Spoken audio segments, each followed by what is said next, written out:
زنش سر دادگی بعد سر دادن تولد میکند بعد گفتن که گیر اگر نگیری گناهگار میشوی چی؟ خوب، السلام علیکم بابا ایشان نورالدین جان، خداوند نگهبان ما و شما باشد. من به شما 2 سوال دارم.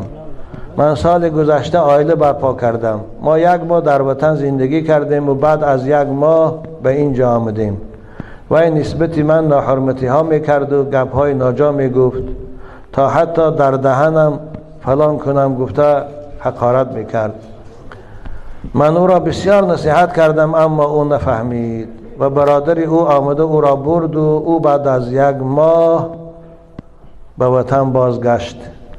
دیروز پیش به من گفتن که زنی تو فرزنددار شده است و تو باید او را گیری، نباشد گناهگار میشی. من او را 1 طلاق کردگیم و نمیخواهم او را گیرم. نه، گناهگار نمیشی بچم.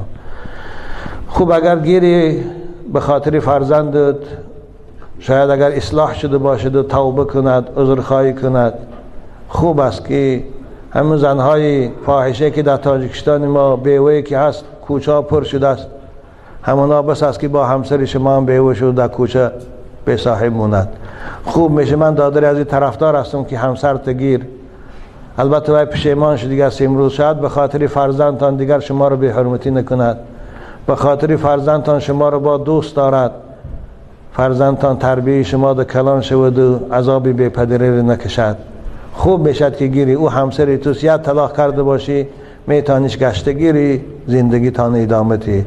لیکن اگر رفت و بسیار دلت موندگی باشد، زنی بد در سرای مردی نکو، هم در این عالم است و دوزخی او، زنهار از قرین بد زنهار.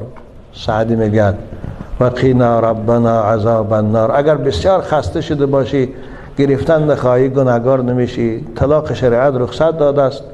وقتی که این زندگی بین زن و شوهر امکانیت ندارد، محبوبیت وجود ندارد، یا دیگر نمیتوانند احترام کنند، خدا رخصت داده است که جدا شوند.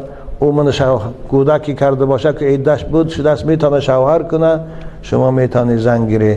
گشت گرفتن واجب نیست عزیزان من در اسلام. نگیری گناهگار نمیشی، لیکن گیری خاطر فرزندت. لیکن شرط مون اول کمپیوتر که دیدی خدا در تیپی سر زنا همین نوار روانش کن. اگر رفت و گرفتنی باشی پیشکی شرط مون که توبه کنه که دیگه آزارت نمیتیه، دیگه تو رو به احترامی نمیکنه، به همش راضی شو، مایلش برای بچت گیر بچو. زیر زن همش هم یه زن است. گفتی مردک هم یه چی هست همش. خدا خواست ثواب میگیری بچه خوش رو.